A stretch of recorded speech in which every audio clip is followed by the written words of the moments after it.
우리에게 있는 대제사장은 우리의 연약함을 동정하지 못하시는 이가 아니요 모든 일에 우리와 똑같이 시험을 받으신 이로되 죄는 없으시니라. 그러므로 우리는 긍휼하심을 받고 때를 따라 돕는 은혜를 얻기 위하여 은혜의 보좌 앞에 담대히 나아갈 것이니라. 하나님은 영이시니 예배하는 자가 영과 진리로 예배할지니라. 아멘.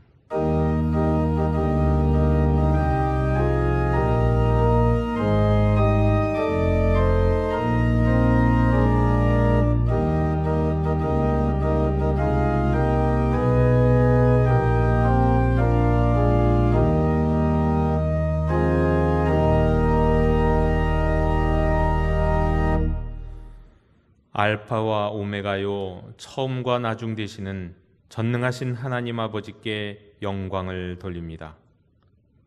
당신의 백성들을 푸른 초장 쉴만한 물가로 인도하시는 우리 주 예수 그리스도의 구속의 은혜를 길이길이 찬양하옵고 소심한 연약한 주의 자녀들을 담대하게 변화시키시는 성령의 교통하심으로 인하여 주를 찬송하나이다. 성부 성자 성령께 세세무궁토록 영광이 있을지어다. 아멘. 다 함께 자리에서 일어나셔서 오늘 이곳에 계신 성령님을 찬양하시겠습니다.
아버지가 그 아들을 불쌍히 여김과 같이 죄인들에게 한없는 사랑을 베풀어 주시는 하나님 아버지, 그 자비하심에 의지하여 저희들이 허물과 죄악을 자복합니다. 성도의 분분이 하나님을 영화롭게 하는 데 있음을 알면서도 저희들은 함부로 말하고 무분별하게 행동을 하다가 하나님의 영광을 가리고 말았습니다.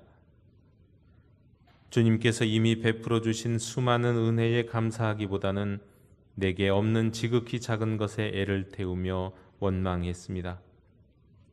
깨어 기도하라 하셨건만 육신이 나약하다는 핑계를 앞세워 주님과 교제하는 시간을 갖지 못했습니다.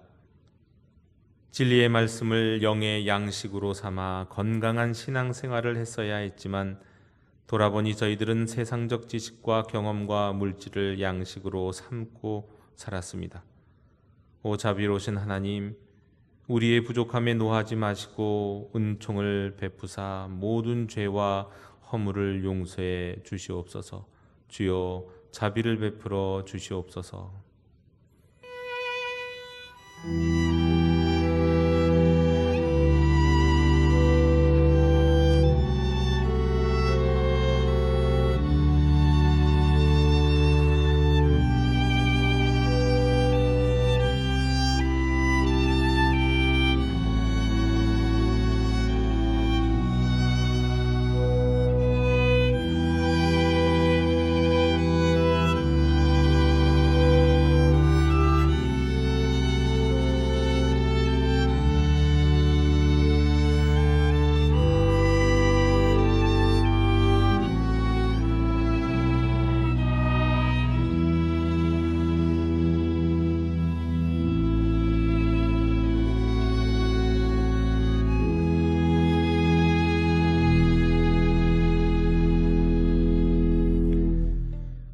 너희는 여호와를 만날 만한 때에 찾으라. 가까이 계실 때에 그를 부르라. 악인은 그의 길을, 불의한 자는 그의 생각을 버리고 여호와께로 돌아오라. 그리하면 그가 긍휼히 여기시리라. 우리 하나님께로 돌아오라. 그가 너그럽게 용서하시리라. 아멘. 나는 전능하신 아버지 하나님, 천지의 창조주를 믿습니다. 나는 그의 유일하신 아들 우리 주 예수 그리스도를 믿습니다. 그는 성령으로 잉태되어 동정녀 마리아에게서 나시고 본디오 빌라도에게 고난을 받아 십자가에 못 박혀 죽으시고 장사된 지 사흘 만에 죽은 자 가운데서 다시 살아나셨으며 하늘에 오르시어 전능하신 아버지 하나님 우편에 앉아 계시다가 거기로부터 살아있는 자와 죽은 자를 심판하러 오십니다. 나는 성령을 믿으며 거룩한 공교회와 성도의 교제와 죄를 용서받는 것과 몸의 부활과 영생을 믿습니다. 아멘. 다 함께 자리에 앉으셔서 성시교독 23번을 교독하시겠습니다.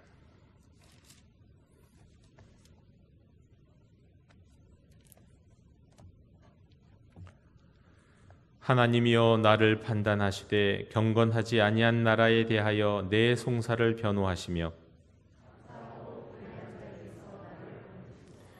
주는 나의 힘이 되신 하나님이시거늘 어찌하여 나를 버리셨나이까.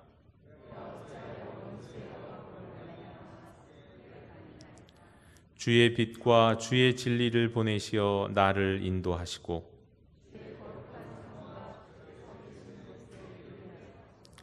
그런즉 내가 하나님의 제단에 나아가 나의 큰 기쁨에 하나님께 이르리이다.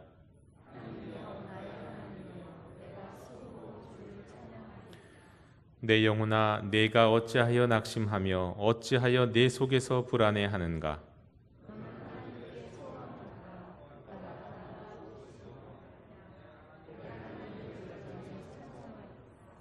아멘.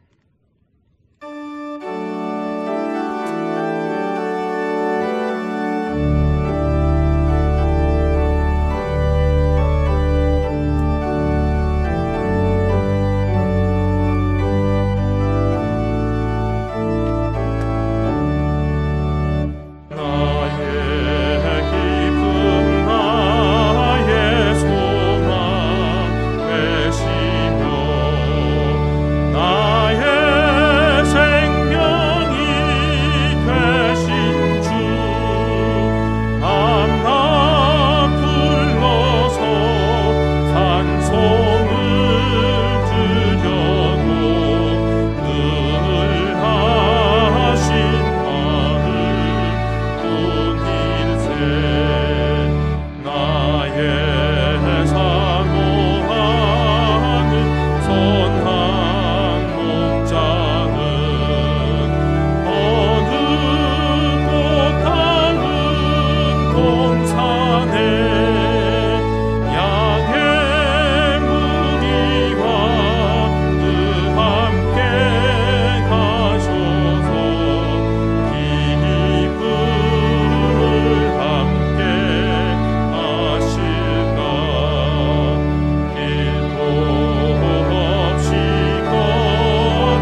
우주 만물을 창조하시고 다스리시는 전능하신 아버지 하나님, 귀하고 복된 날을 허락해 주셔서 오늘도 하나님께 예배로 영광 돌리도록 발걸음을 인도해 주신 하나님 은혜의 진심으로 감사를 드립니다. 그동안 코로나로 인하여 믿음이 나약해지고 열심 있는 믿음의 생활하지 못했음을 회개하오니 용서하여 주시옵소서. 어서 속히 이 땅에 코로나가 사라지고 일상생활이 회복되어 우리 모든 성도님들이 성전에 나와 하나님께 예배로 영광 돌릴 수 있도록 역사하여 주시옵소서. 머리로만 하는 하나님의 말씀이 아니라 행함이 있는 삶이 되어 그리스도 향기 나는 삶이 되도록 성령 충만하게 하여 주시옵소서. 영도 교회에 함께 하신 하나님 아버지, 믿음으로 기도하옵기는 영도 교회 성도님들을 위해 기도합니다. 육신에 연약한 성도들이 건강함으로 회복되어 강건케 하옵시고 문제를 놓고 기도하는 모든 분들이 해결받고 주님의 평강함이 임하도록 믿음을 더하여 주시옵소서. 시험을 앞두고 있는 수험생과 취업을 준비하는 학생들이 그동안 노력한 만큼 좋은 결과를 거둘 수 있도록 하나님 아버지 함께하여 주시옵소서. 이 나라 이 민족을 위해 기도합니다. 정치가 바로 세워지고 경제가 안정되고 성장하는 나라가 되게 하여 주시옵소서. 오늘도 생명의 말씀 전하실 목사님이 성령 하나님이 함께하여 주시어서 들려주는 하나님의 말씀을 통하여 모든 분들이 하나님을 만나는 귀한 시간이 되게 하여 주실 줄 믿고 사랑 많으신 예수 그리스도의 이름으로 기도합니다. 아멘.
공동체 소식을 전해드리겠습니다. 우리가 정부의 단계적 일상 회복 이행 계획에 맞춰서 우리가 예배당 좌석수의 50% 안에서 예배를 드리고 있습니다.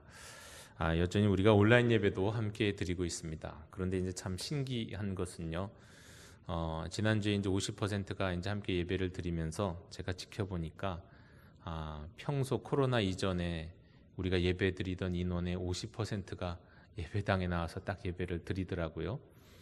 그래서 그런 기대를 했습니다. 이게 딱 풀리면, 완전히 풀리면 완전히 모든 성도들이 다 나와서 예배 드릴 수 있을까 하는 그런 생각을 하면서 그런 기도를 하게 됐습니다. 50%입니다. 예배당에 지금 좌석이 나름대로 여유가 이제 많으니까 예배당에서 꼭 예배를 회복해 가는 그런 시간들이 되셨으면 좋겠습니다. 오늘 3부 예배 후에 재직회가 있고요. 우리 은퇴 권사의 총회가 3부 예배 후에 또 본당 3층 소그룹실에서 있습니다. 다음 주일은 우리가 추수감사 주일로 지킵니다. 추수감사 주일에는 또 우리가 하나님 앞에 특별히 구별된 예물을 드립니다. 제1여전도회 총회가 다음 주일에 있고요. 예산위원회도 다음 주일에, 그리고 임시당회가 또 다음 주일에 있습니다.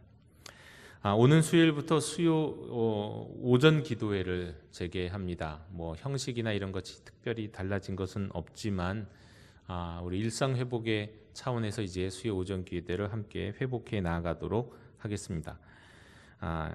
그러나 이제 다 시간이 좀 바뀌었습니다. 11시에 우리가 드리도록 하겠습니다. 11시에 수요일 11시에 수요 오전 기도회를 드리고 이후에 이제 셀 모임들을 셀별로 모임 수 있는 우리 셀들은 셀 모임을 진행하도록 하겠습니다. 2022년 교사 찬양대원에 특별히 먼저 사역 지원을 해주시기를 부탁드립니다. 다음 세대를 그리고 또 우리가 한동안 우리가 온전한 찬양을 드리지 못했는데 여기에 더욱 힘써 주셨으면 좋겠습니다. 또 다음 세대를 양육하는 일에 힘쓰시는 우리 영도 가족들이 되셨으면 좋겠습니다.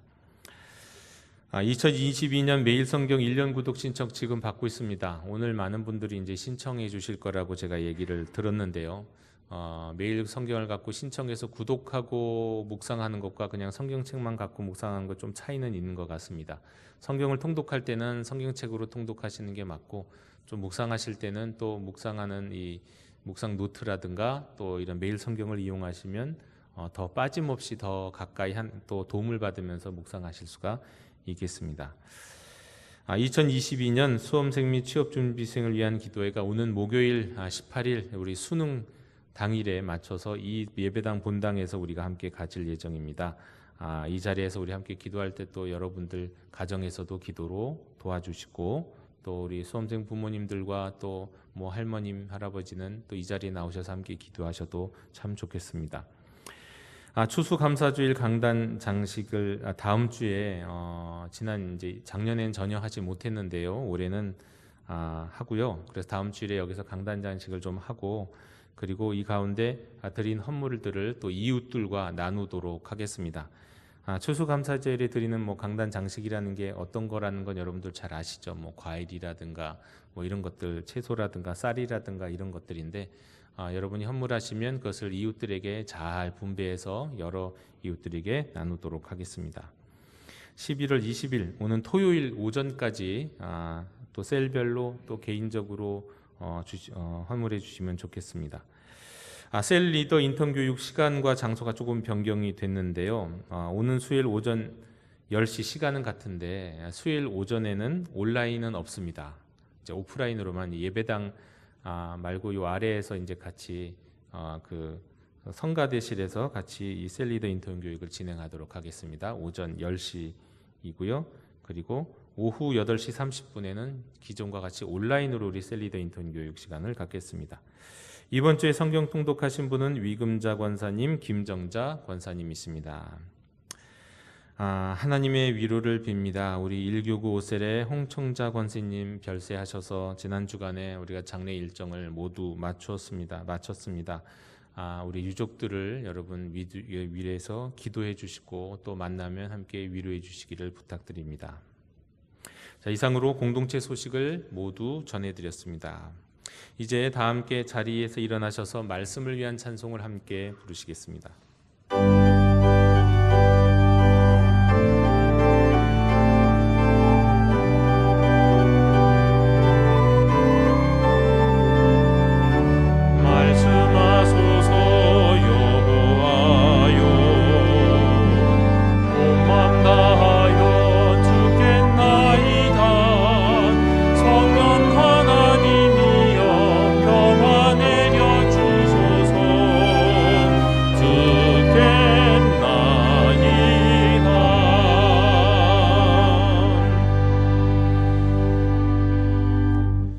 오늘 우리에게 주시는 하나님의 말씀은 사사기 6장 25절에서 40절의 말씀입니다. 하나님의 말씀을 경청하십시오.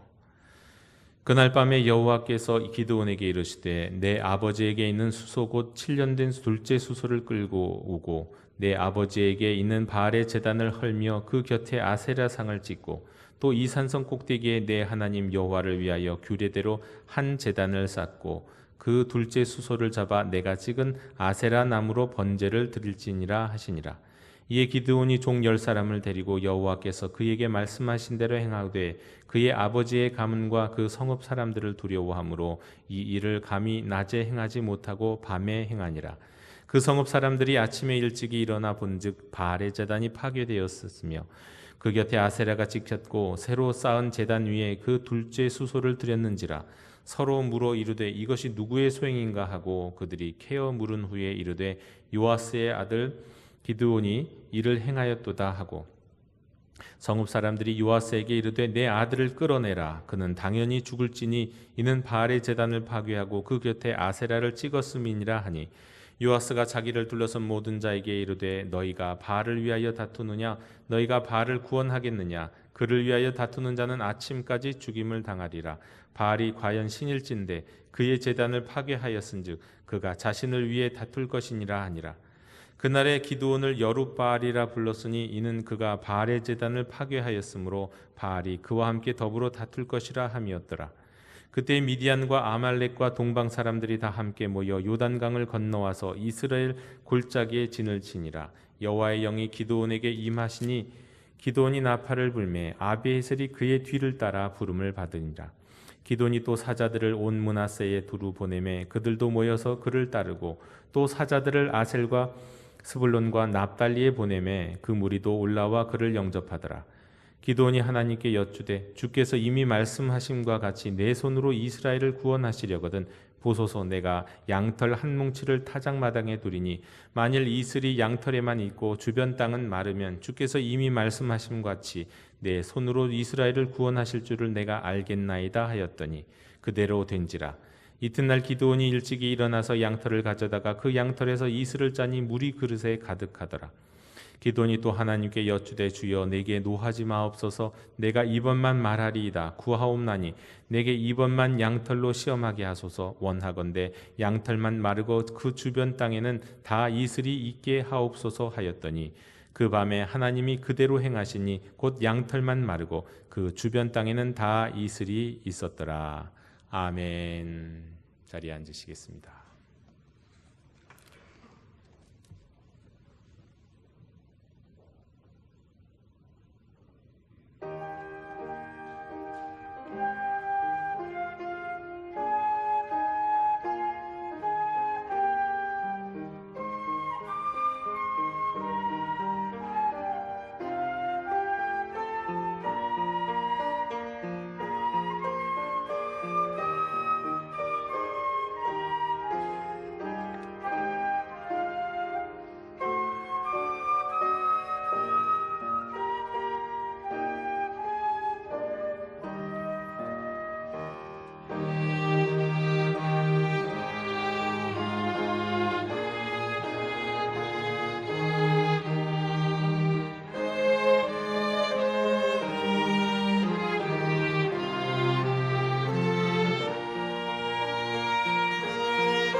아멘.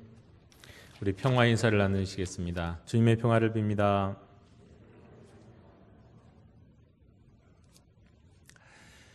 아, 10여 년 전에 국내에서 발간된 책 가운데 그 책 제목 자체가 하나의 유행처럼 우리나라에서 많이 회자되었던 책이 있습니다.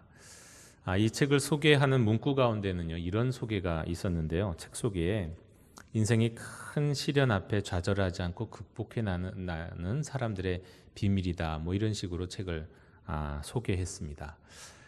비밀 하니까 이제 제가 금양로 기도회 때도 어떤 비밀에 관한 말씀을 드렸거든요. 시크릿.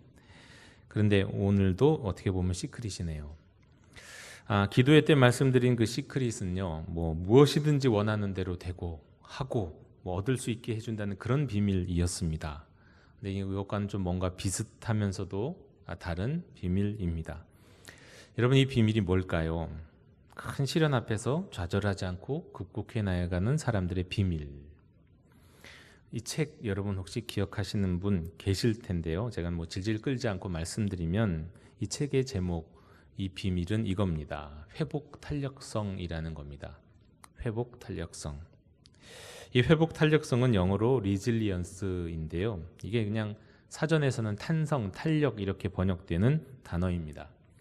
이거는 제자리로 되돌아오는 힘, 또 회복력 혹은 높이 되튀어오르는 탄력성을 뜻하는 말입니다.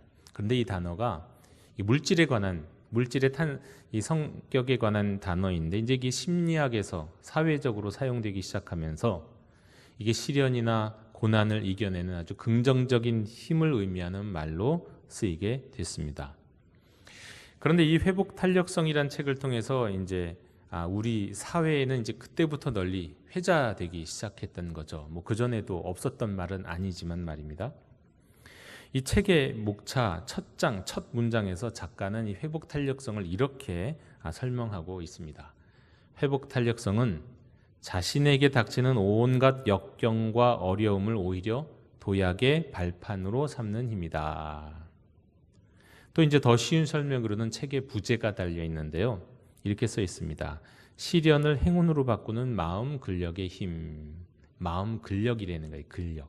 마음 근력이다. 이게 물체마다 탄성이 다르고 사람도 탄성이 다르다. 그 마음의 근력이라고 하는 탄성이 다르다는 거예요. 역경으로 인해서 밑바닥까지 떨어지면 거기서 한참을 헤매다가 눈으로 구분하기도 어려울 정도로 천천히 떠올라가고 간신히 본래의 자리로 되돌아오는 사람이 있는가 하면요. 반면에 밑으로 딱 내려가서는 강한 회복 탄력성으로 바닥을 딱 치고 오르는 사람들이 있다는 거예요. 그런데 이제 특히 이런 사람들을 보니까 원래 이렇게 바닥을 딱 치고 올라가는 회복 탄력성이 있는 사람들은 보니까 이 사람들은 원래 있던 위치보다도 더 높이 올라가더라는 겁니다. 지속적인 발전을 이루거나 커다란 성취를 이뤄낸 개인이나 조직을 연구해 본 결과 이 대부분의 경우에서 실패나 역경을 딛고 일어섰다는 점이 이거 공통적이었다. 이것을 이제 발견하게 됩니다. 불행한 사건이나 역경이 닥쳐왔을 때 어떠한 의미를 어떻게 부여하고 이거 어떻게 인식하느냐에 따라서 이게 불행하거나 행복해지는 기로에 서게 된다는 거죠. 세상 일을 긍정적 방식으로 받아들이는 습관을 구축하면은요, 부정적인 상황을 인식함으로써 과소비가 되는 이 감정적 에너지가 있는데 거기에 막 빠져들지 않고요. 문제 해결을 위해서 집중할 수 있고 그리고 오히려 이것을 유용하게 사용할 수 있고 그래서 탄력적으로 회복하게 된다는 겁니다. 이 회복 탄력성을 또 좀 더 쉽게 얘기하면 인생 바닥에서 바닥을 치고 올라올 수 있는 힘이다. 이렇게 해서 이제 말씀을 드릴 수 있을 것 같아요. 네. 진짜 좋은 거 아닙니까? 정말 필요한 것 아닌가요? 여러분도 한번 생각해 보시면 야, 저게 나한테 지금 이 순간 나한테 필요한 거 저건데 이렇게 생각 안 하시는 분은 거의 없으실 것 같습니다. 특히 오늘날 코비드19 팬데믹이 장기화됨에 따라서 우울하고 번아웃되고 절망 가운데 빠진 분들이 참 많은데 이런 분들에게 정말 필요한 마음의 근력, 마음의 근력이란 말 들어보셨어요? 마음의 근력. 육체의 이 근력뿐만 아니라 마음의 근력이라고 하겠습니다. 자, 그런데 오늘 왜 이 말씀으로 설교를 제가 시작했을까요? 요즘 우리 교회는 사사기를 묵상하고 있죠. 그리고 오늘 말씀도 사실 우리가 오늘 묵상할 말씀 그대로입니다. 그런데 이 사사기를 읽다 보면요, 여기 나오는 이스라엘 백성들을 보면서 참 이게 한심합니다. 그리고 사사기 자체가 답답해요. 그리고 끝까지 다 읽고 나면 기분 나빠요. 기분이 유쾌하지가 않습니다. 사사기는요. 여러분, 하나님이 어떻게 해서 이 이스라엘 백성들을 출애굽시키셨습니까? 기적으로 바다를 열고 애굽 군대를 그냥 박살을 내면서 해방시키지 않으셨습니까? 시내산에서 맺었던 그 언약의 과정은 어떻고요? 산 정상에서 언약이 맺어지고 있을 때 산 아래에서 우상 만들었죠. 그런 것도 또 용서하시지 않았습니까? 그리고 새로운 언약판을 다시 또 새겨주셨잖아요. 성막과 함께 행진하면서 만나와 메추라기로 먹여주시지 않았습니까? 네. 그리고 이 불신 때문에 현역으로 가나안에 입성을 할 수 있었는데 이 40년짜리 제수를 해갖고 여리고에 그것도 기적 가운데 제수하면서 가나안 들어갔잖아요. 자, 어떻게 하나님이 이들을 이끌고 오셨는데요. 또 이들이 여기까지 오기 과정 속에서 얼마나 많은 고난을 겪으면서 산전수전 다 겪으면서 여기까지 왔는데 그렇게 들어온 이 땅에서 이스라엘 백성의 모습이라는 게 이게 가관이 아닌 겁니다. 가관이 아닌 거예요. 예. 아주 그냥 그야말로 어떻게 보면 미개한 그 고대인들의 모습을 있는 그대로 인간적 모습들을 다 보여주고 있지 않습니까? 이스라엘 백성들이 여호와 앞에 죄를 짓습니다. 특히 우상 숭배의 죄를 딱 지으면요, 하나님은 그들을 이방인들의 압제 가운데 내버려 두세요. 그러면 이스라엘이 절규 가운데 하나님께 부르짖고요, 하나님은 사사를 딱 세워갖고 이스라엘을 딱 뭉쳐갖고 승리하게 하시고 그리고 잠시간의 평화의 시간이 또 허락이 됩니다. 그런데 사사기를 보면 최소한 이게 사사가 12명 있었던 걸 보면 최소한 12번, 최소한이에요. 다 안 나온 과정도 있겠죠. 최소한 12번 이게 반복되는 겁니다. 반복. 그리고 점점 악화돼요.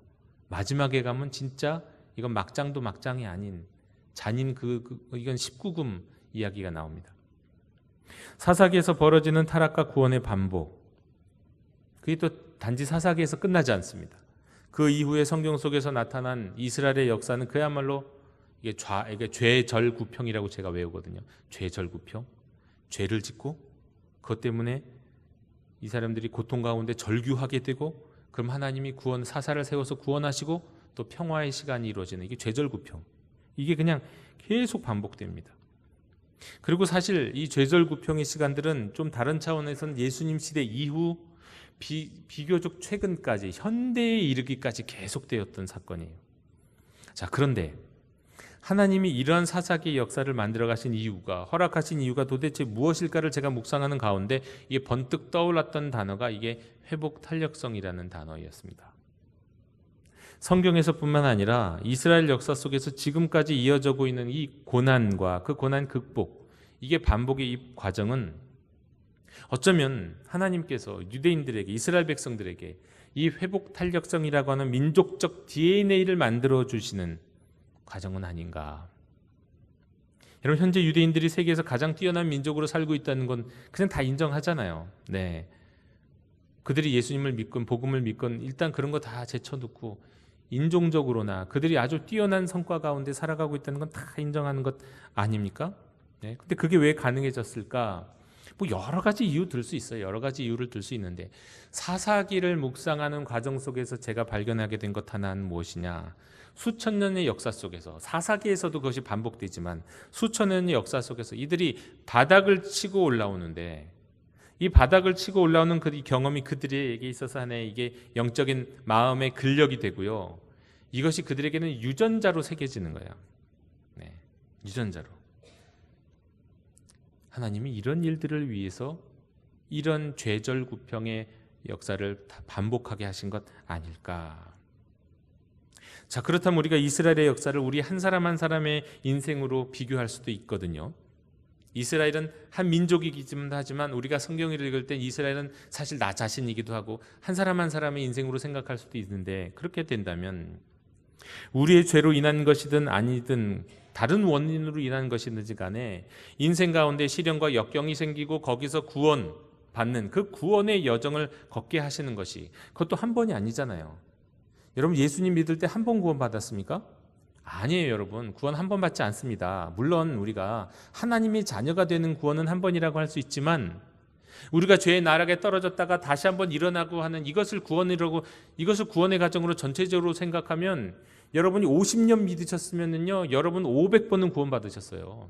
최소한. 네, 우린 수없이 구원받거든요. 하나님 구원은. 이게 어마어마한 구원의 과정들이 있는데 왜 우리가 인생 살면서 이런 과정들이 일어나는가? 우리의 영혼에 회복 탄력성이라고 하는 것을 만들어 가시는 과정이 아닌가. 제가 오늘 이 사사기의 말씀을 묵상하는 가운데 번뜩 그런 것들이 떠올랐다는 말씀입니다. 그리고요, 우리 자신에게 있어서 이 회복 탄력성만 생기는 게 아니에요. 사실은 이제 이 DNA라고 하는 것은, 여러분, 우리 삶에서 말하자면 이 회복 탄력성이 우리에게서 근력이 생기고 하면 이것이 장기적으로 이어지면 이게 유전자가 돼요. 유전적 변형으로 남는다는 거예요. 예. 그렇게 되면 이것이 다음 세대까지 이어지는 겁니다. 다음 세대. 여러분, 이건 개인적 차원에서만 일어나는 일이 아니에요. 공동체적 차원에서도 이루어집니다. 개인적 차원에서는 바닥을 치고 오르는 마음의 근력이 점점 강화되고요, 유전적인 변화를 통해서 또 후대까지 이어지는 것이 개인적 차원에서 일어난 일이라고 한다면, 공동체적 차원에서도 마찬가지예요. 공동체적 시련을 이기고 이 반등하는 힘, 이것을 극복하는 힘이 키워져 갔고요, 나중에는 정신적으로 심지어 거의 반유전적으로 공동체의 다음 세대로까지 이어지는 겁니다. 이걸 보통 요즘 밈이라는 단어로 많이 사용하죠. 밈. 자, 이렇게 생각하면요, 죄로부터 구원받는 구원의 여정이 우리 개인의 삶에 반복되고 공동체 가운데서 반복되는 건 이게 무의미한 게 아니라는 겁니다. 왜 하나님이 이러한 일들을 우리에게 허락하시는가? 사사기에서 반복되는 죄, 절, 구평의 이 반복들, 죄와 절규와 또 사사를 통한 구원과 평화, 이 반복되는 이 모든 것들이 다 우리의 영적 DNA, 회복 탄력성을 영적인 DNA로 만들어 가시기 위한 하나님의 놀라운 섭리가 아닌가 하는 것입니다. 자, 그래서 오늘 말씀은 그런 관점에서 하나님이 우리에게 이런 영적인 패턴들을 계속 이기고 나가게 하시고 바닥을 딛고 서게 하시는 이 모든 과정을 하나님이 우리에게 회복 탄력성을 만들어 가시는 과정이라고 생각하는 관점에서 특별히 오늘 말씀에서 일어난 세 가지 점에 주목하면서 말씀을 나누기를 원합니다. 자, 우리가 영적인 첫 번째로 영적 회복 탄력성을 만들어가고 유전자에 새기기 이전의 첫 번째 단계가 오늘 말씀에서도 나오죠. 지난주에서도 말씀드렸고 늘 말씀드리는 건데요, 첫 번째 단계는 우상에서 하나님께로 돌이키는 겁니다. 하나님 기드온을 통해서 이스라엘 가운데 있었던 우상의 제단을 헐라고 하셨어요. 헐어라. 그것도 네 아버지에게 있는 바알의 제단을 헐라고 하셨어요. 도대체 기드온의 아버지는 뭐하는 사람이었길래 이 바알의 제단이 있었을까? 아마도 기드온의 아버지가 적어도 바알 제단을 관리하거나 아니면 그의 집이 너무 잘 사는 집이고 큰 집이라서 그냥 그 집에 그냥 바알 제단이 모셔져 있거나 그랬던 것 같습니다. 이거 바알 제단은요, 기드온과 아주 가까이 있었던, 어쩌면 아버지의 영향으로 기드온도 거기에서 그 제사를 지냈을지도 모르는 그런 우상인데 그 우상을 헐어버려라고 말씀하십니다. 여러분, 지난 주일에도 말씀드린 바처럼 회개라는 거는요, 우상으로부터, 죄로부터 하나님께로 돌이키는 거라고 말씀드렸잖아요. 그러니까 하나님께로 돌이키기 전에는 회개가 아니라고 말씀드렸죠. 그런데 하나님께로 돌이키기 전에 또 뭐가 필요한 겁니까? 반대로 죄를 끊는 게 필요한 거예요. 죄로부터 돌이켜야 돼요. 우상을 버리고 하는 게 필요해요.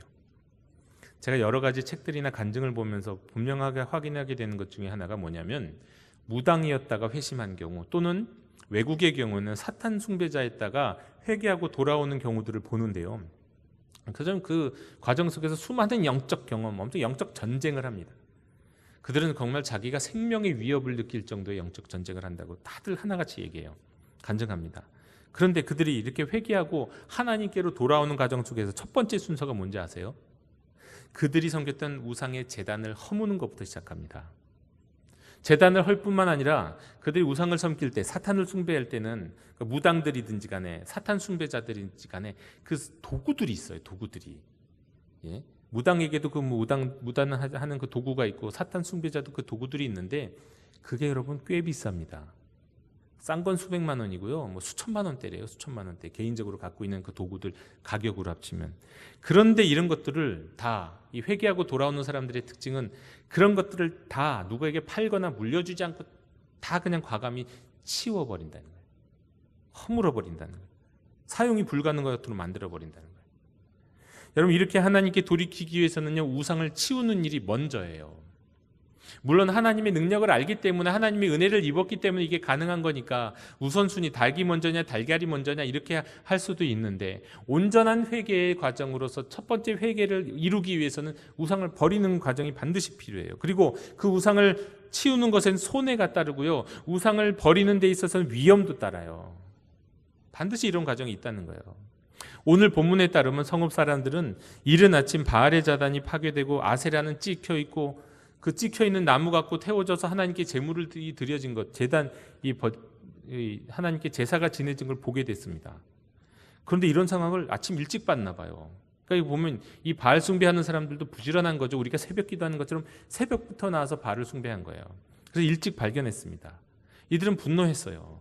도대체 누가 이런 짓을 저질렀는가? 그러니까 찾았어요. 열심히 찾았더니 기드온이구나 하는 걸 알게 됐죠. 그리고 그 아버지 요아스를 찾아가서 그를 죽여야 한다고 요구했습니다. 여러분, 이 우상은 기드온만의 우상이 아니었고 기드온 가족만의 우상이 아니라 그 성읍 사람들의 우상이 대표적인 함께 섬기는 우상이었던 겁니다. 이 바알과 아세라는요, 여호와의 백성이 이스라엘 백성들에게 있어서요, 여호와를 아주 안 섬긴 거 아닙니다. 이때도 여호와를 사람들이 알고 있었어요. 하나님을 당연히 알고 있죠. 그들의 기억 속에 있었고 여호와를 섬기는 사람이 있었지만 동시에 함께 섬기고 있었던 거예요. 요거는 바알이 더 특효야. 요거는 아사레가 더 자극적이네. 여호와를 섬기는 건 좀 재미없네. 뭐 이런 식인 거예요. 그리고 여호와는 전쟁할 때 좀 우리에게 도움을 줄 수 있다고 한다면 바알과 아세라는 우리에게 풍요를 가져다 주는 신일 거야. 뭐 이런 식인 거예요. 그래서 그들이 이 성읍 사람들에게 의지하는 의지처가 되어 있었습니다. 근데 루터는 말했죠. 당신이 하나님보다 더 의지하는 그게 당신의 신이다. 이들에게 있어서 바알과 아세라는 진짜 이미 신이 되어버렸어요. 하나님보다 더 의지하는. 그래서 우리가 하나님께로 돌아갈 때 제일 먼저 해야 되는 첫 번째 과정은 하나님보다 더 의지하고 있는 모든 것들을 버리고 제거하는 거. 이게 구원의 여정의 첫 번째 순서입니다. 네, 이게 시작이에요. 손해가 있다 하더라도, 생명의 위협을 경험한다 하더라도 말이죠. 그런데 현실은 문제는 이거고 현실은 그거예요. 많은 사람들이 그리스도인이라는 이름을 가지고 있으면서도 한 번도 자신의 삶에서 우상의 제단을 헐어버리는 일 없이 여전히 바알과 여호와를 함께 섬기고 있다는 겁니다. 이게 오늘날 우리 그리스도인들의 가장 큰 문제예요. 교회를 다니고 있고 직분이 있어요. 사람들이 다 집사님, 권사님, 장로님 그래요. 그런데 정작 가만 깊은 곳에 그가 버려야 할 우상의 제단을 허물지 않고 있는 이들이 너무도 많다는 겁니다. 너무도 많다는 거예요. 여전히 바알과 여호와를 함께 섬기고 있다는 거예요. 여러분, 하나님은 우리를 사랑하십니다. 무한히 사랑하시죠. 하지만 하나님 앞에 양다리는 없어요. 네. 하나님은 질투하시는 하나님이시기도 해요. 다른 걸 질투하시는 게 아니에요. 양다리를 질투하세요. 하나님 앞에서 하나님 아닌 것을 의지하는 그 양다리, 그것은 하나님의 사랑을 밀어내는 거예요. 무한하신 사랑을 밀어내는 일이에요. 하나님이 우리에게 원하시는 것은요, 끊고 오는 거예요. 퇴로를 끊고 하나님께 나와라. 퇴로를 끊고 다리 건너왔으면 하나님 앞에서 그 다리 끊고 주님을 따르라는 거예요. 우리의 신앙, 우리의 믿음, 우리가 회복 탄력성을 가지기 위해서, 회복되기 위해서는, 바닥을 치고 올라가기 위해서는 이런 것들이 반드시 필요하다는 겁니다. 여러분, 누군가가 금 10돈과 함께 바다에 빠졌다고 생각해 보십시오. 여러분이요. 금 10돈을 안고 그 10돈을 여러분 주머니에 넣고 바다에 빠졌어요. 그러면 여러분이 무슨 SSU가 아니라고 한다면 그 물 다 빠지면 어떻게 될까요? 다 함께 꼬르르. 그럼 10돈이면 한 40kg 된다고 하잖아요. 다 꼬르르. 예. 그러면 살아나려면 어떻게 해야 됩니까? 그게 금이든 뭐든 간에 다 버려야죠. 끊고, 나랑 이어져 있으면 끊고, 내 주머니에 있으면 꺼내서 버리고, 옷을 벗든지 버려야지 물 위로 올라오는 거예요. 네. 우리가 하나님께로 돌아가기 위해서는, 나가기 위해서는요, 버리고 헐고 끊어야 되는 겁니다. 자, 그럼 우리 인생에 헐어야 할 우상의 제단이 될 만한 것들, 제단에 해당되는 것들에는 과연 어떤 것이 있을까요? 이 시간에 말씀 못 드려요. 여러분이 아실 겁니다. 부디 사사기의 말씀을 계속 묵상해가는 과정 속에서 내 삶에 버리지 못한 우상이 혹시 있지는 않은지 하나님께서 가르쳐 주시기를 구하면서 한 주간도, 다음 한 주간도 사사기의 묵상을 계속 이어나갈 수 있는 저와 여러분이 되기를 원합니다.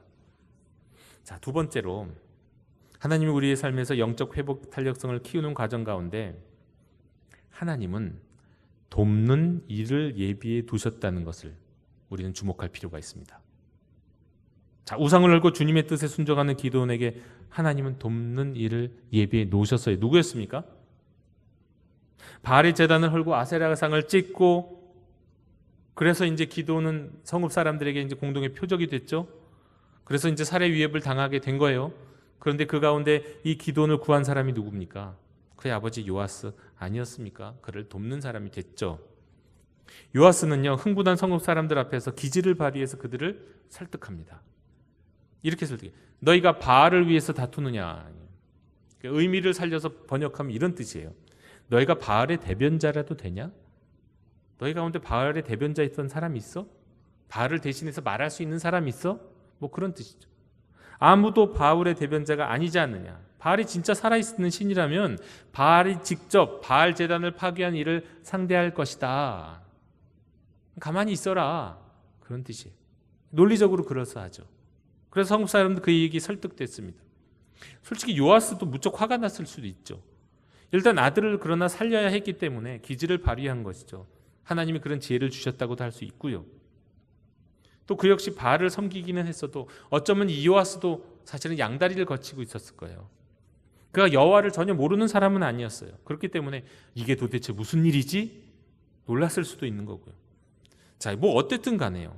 이렇게 하나님은요, 우상을 버리고 하나님의 구원의 여정을, 그 구원의 여정에 참여하고 구원의 여정을 시작한 사람, 이를 돕기 위해서 돕는 사람을 붙여주실 때도 있고 이것을 돕는 상황을 만들어 주시기도 해요.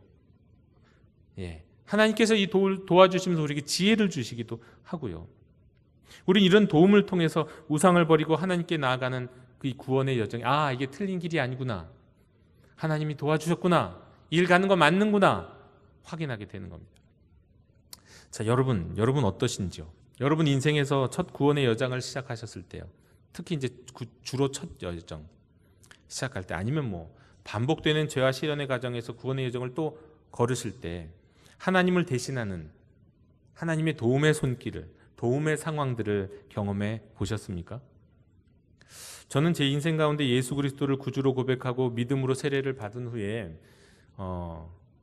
피할 수 없는 이 첫 제사를 드리게 됐던, 집에서 제사를 드릴 수밖에 없었던 상황을 기억합니다. 당시 장남이셨던 저희 아버지는 저희 집에서 이제 제사를 지내게 됐는데요. 그게 제겐 큰 시험거리였죠. 이제 세례 받았는데, 아, 세례 받을 때 난 목에 칼이 들어와도 난 이제 예수 믿는 사람이야, 이렇게 믿음으로 세례를 받았는데 집에서는 제사를 지내야 되는 상황. 어머니를 도와서 제사상에다가 막 열심히 음식 배달했어요. 하지만 제사상에 전 절을 할 수는 없었잖아요. 근데 절을 하는 딱 시간이 됐을 때 그냥 무심코 저는 화장실로 싹 들어가 버렸어요. 그때 저희 집은 아주 작은 집이었거든요. 아주 작은 평수의 집이어서 방 2개밖에 안 되는, 사실 어디 피해 있을 곳도 없습니다. 그냥 가족들도 다 뭐 거의 서 있다시피 한 그런 상황이었으니까요. 근데 그냥 화장실로 들어가 버렸어요. 화장실에 들어갔는데 그 화장실이 피할 곳이 됐어요. 그리고 이제 밖에서 무슨 얘기하는지 다 들리니까 이제 음식에 절하는 거 다 시간 다 끝나고 이제 음식에 제사상 음식을 다 거두고 물리고 그걸 다시 이제 우리가 먹는 상으로 다시 차리잖아요. 그 시간이 딱 됐을 때 아무 일도 없었다는 듯이 화장실에 나와갖고 다시 그걸 도와드렸어요. 그렇게 몇 번의 제사를 그렇게 지냈어요. 그리고는 이제 제가 신학교에 들어가니까 어른들이, 야, 얘는 이제 작은 목사니까 하고는 그냥 그때 열애로 시키시더라고요.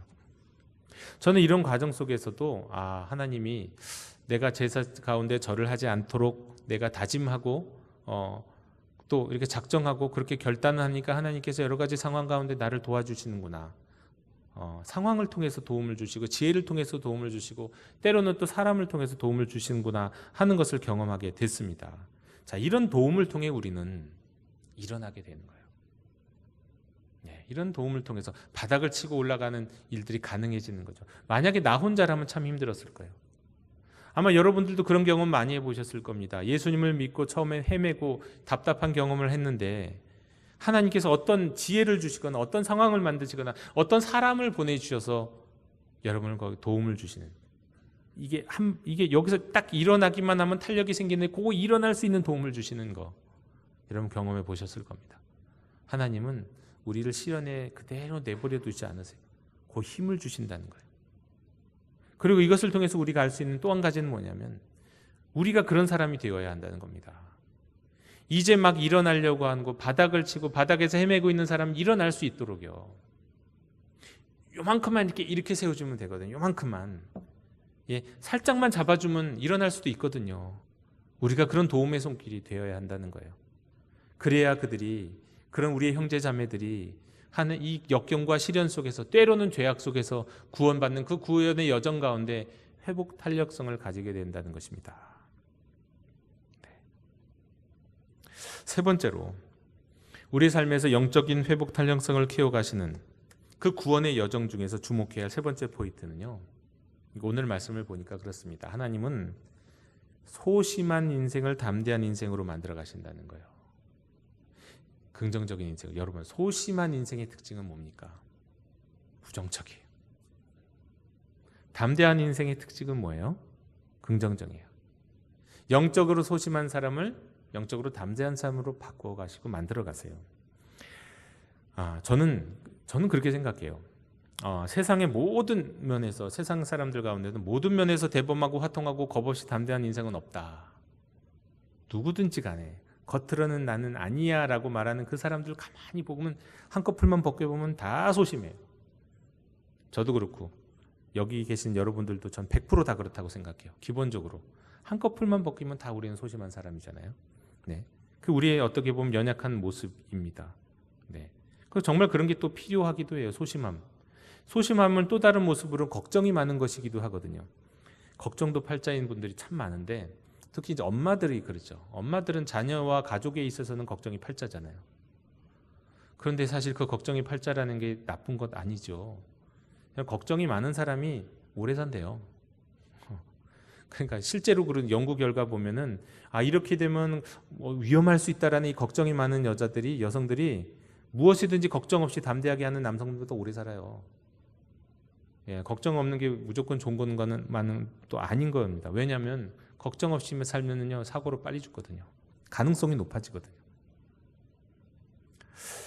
저는 이 말씀 여러분 다 아시잖아요. 모든 사람이 죄를 범하였으면 하나님의 영광에 이르지 못하더니 라는 이 말씀을요 이렇게 생각합니다. 모든 사람이 소심함에, 저는 기본적으로 모든 사람은 다 소심하다고 생각해요. 겉으로 드러난 모습이 어떻든지 간에 저는 그렇게 읽을 수 있다고 생각해요. 근데 그 소심함이 꼭 나쁜 것만은 아니다. 또 그렇게 말씀을 드립니다. 돌다리로 두들겨 가는 거 중요하니까요. 또 때로는 하나님의 뜻도 확인하고 또 한 번 확인하는 게 반드시 나쁘지만은 않거든요. 또 필요할 때가 있거든요.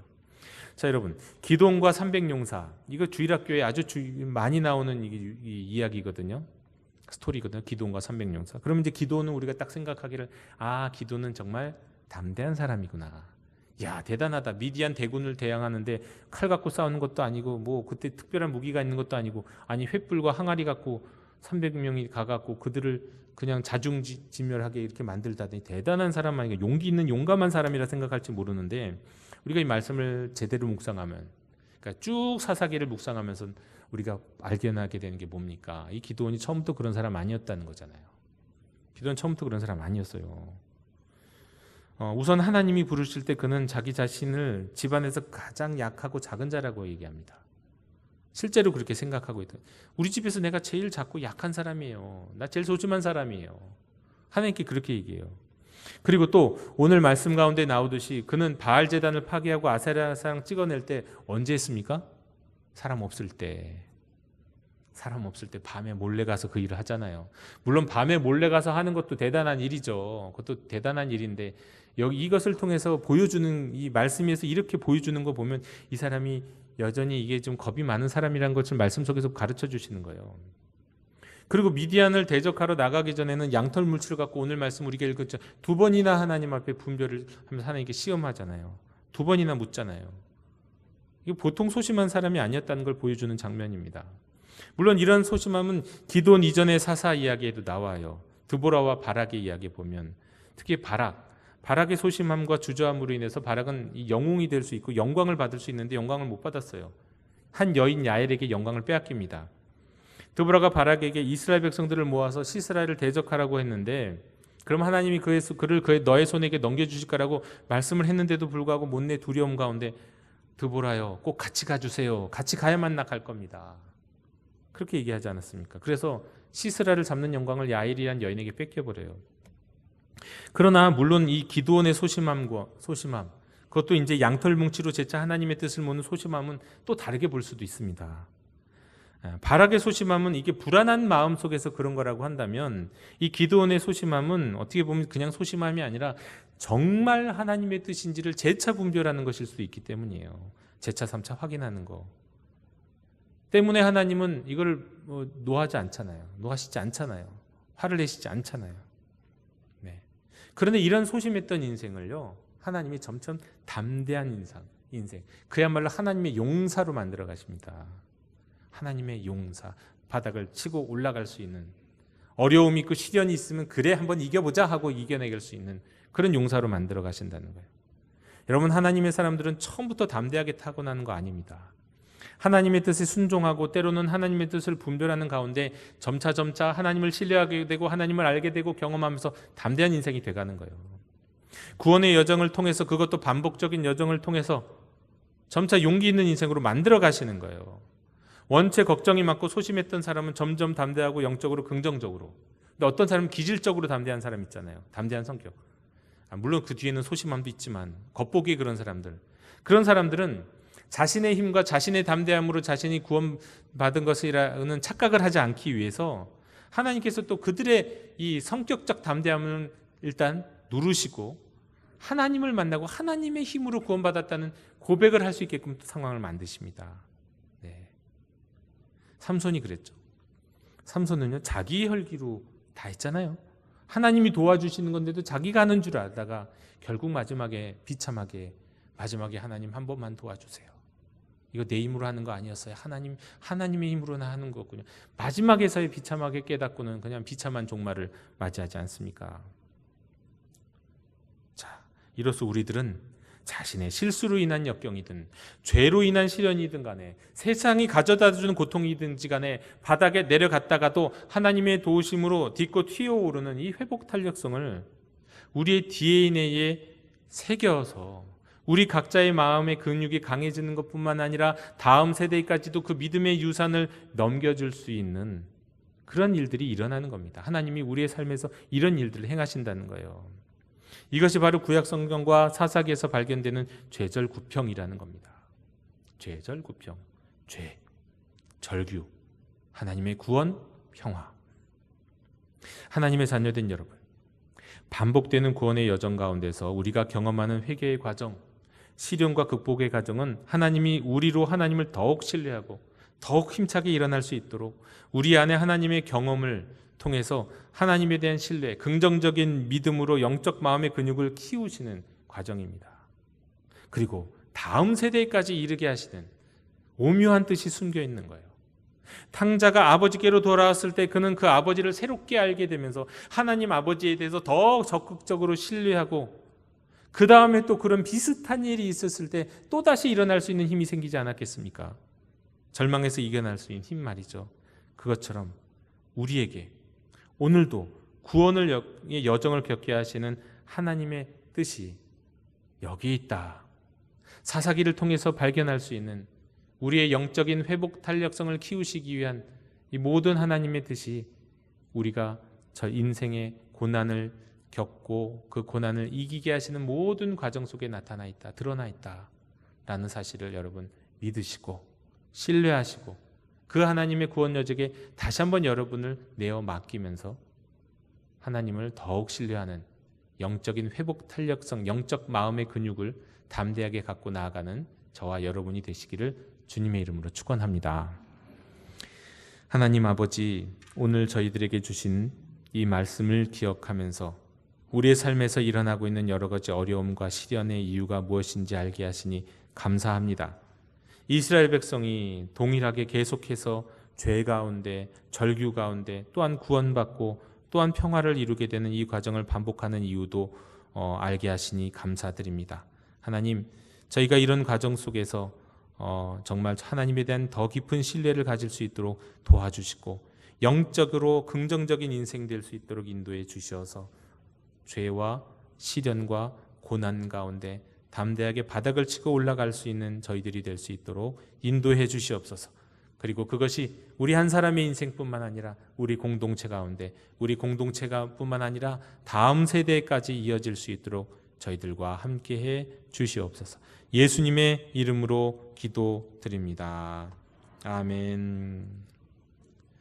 이 시간 응답의 찬송 374장 1절과 4절을 부르며 봉헌하시겠습니다. 1절과 4절입니다.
자비로우신 주님, 주께 드림이 기쁨이 되는 당신의 자녀들이 이 시간 하나님이 베풀어 주신 은혜 가운데 정성껏 구별하여 예물을 드립니다.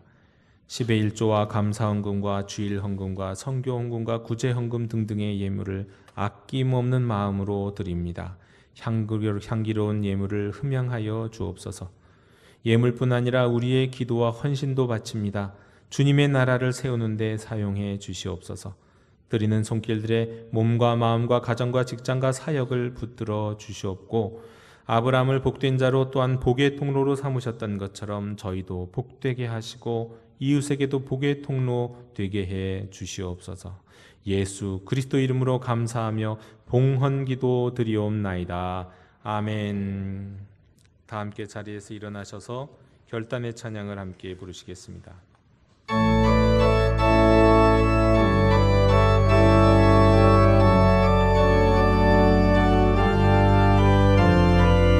교회여 일어나라 주께서 부르시니 두려움과 실패 내려놓고 교회여 일어나라 교회여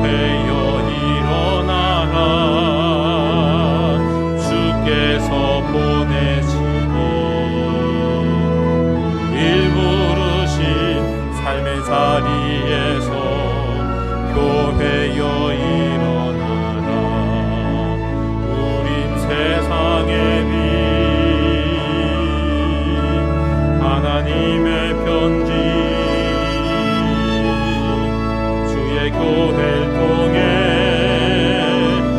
세상이 주를 버리라.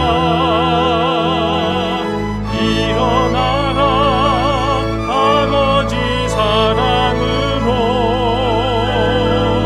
아버지 능력으로 서로 하나 되어 그 빛을 비추라. 노래하라 아버지의 사랑을, 아버지의 크심을 이 삶의 노래로 주님을 나타내라. 일어나라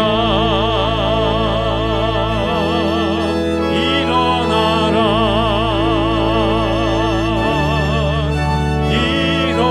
일어나라.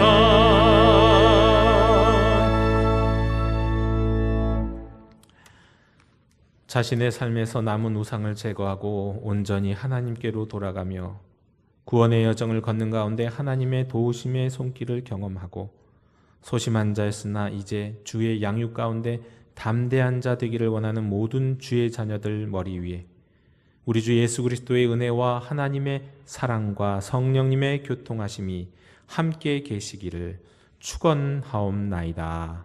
아멘.